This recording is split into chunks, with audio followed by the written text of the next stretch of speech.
La Terre, notre vaisseau spatial. Bienvenue à bord pour ce voyage d'1 an autour du Soleil.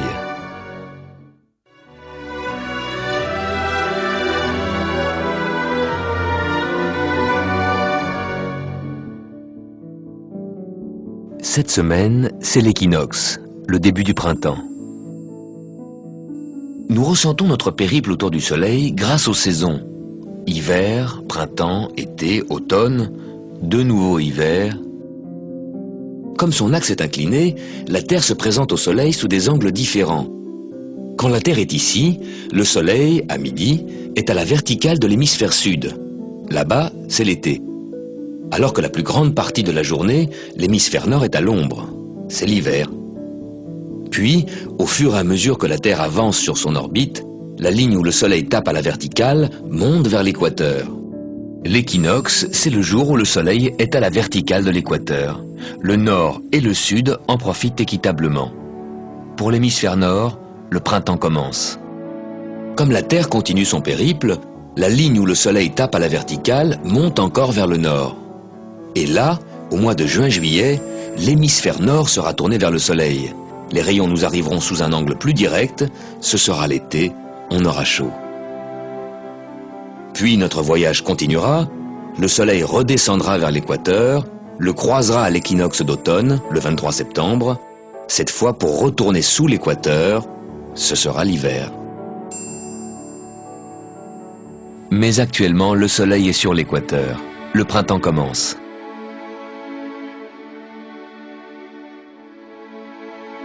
C'est à cette époque d'équinoxe que se produisent les grandes marées.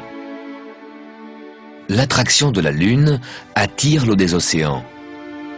Si la Lune est en position de demi-lune, cette force d'attraction agit dans cette direction. Tandis que l'attraction du Soleil agit dans une autre direction. Ces deux forces divergentes ne provoquent que de petites marées. Par contre, si la Lune est alignée avec le Soleil, leurs forces d'attraction s'additionnent, se conjuguent et provoquent des marées plus fortes. Le jour de l'équinoxe, le Soleil parfaitement vertical par rapport à l'équateur vient ajouter sa force d'attraction à la force centrifuge de la Terre. Et c'est comme cela que se produisent les grandes marées d'équinoxe. Un autre facteur est important pour les marées, la distance de la Lune. L'orbite de la Lune est une ellipse. Parfois la Lune est loin, parfois elle est proche.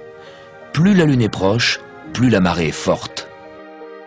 Parfois, les plus fortes marées n'arrivent pas au moment de l'équinoxe, mais les jours où la Lune était au plus près de la Terre.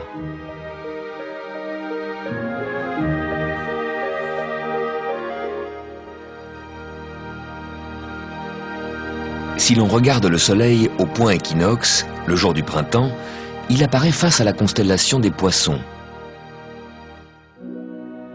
L'axe de la Terre au cours des millénaires décrit un cercle, change un peu d'inclinaison. L'équateur évidemment change également d'inclinaison, très lentement.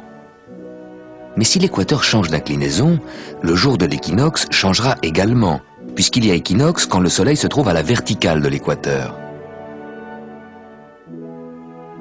Depuis 3000 ans, le jour de l'équinoxe, le Soleil se trouvait devant la constellation des Poissons.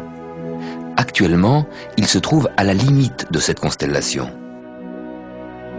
Peu à peu, au cours des siècles à venir, le Soleil au jour de l'équinoxe ne sera plus en Poisson, mais en Verseau.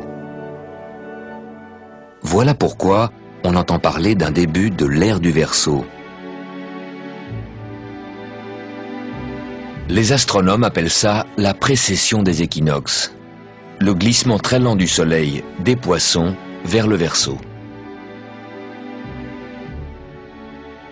Quand nous parlons des Poissons et du Verseau, ce sont les constellations, les groupes d'étoiles, pas les signes astrologiques.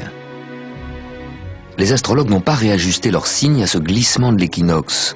Au cours des millénaires, les signes astrologiques se sont décalés par rapport aux étoiles.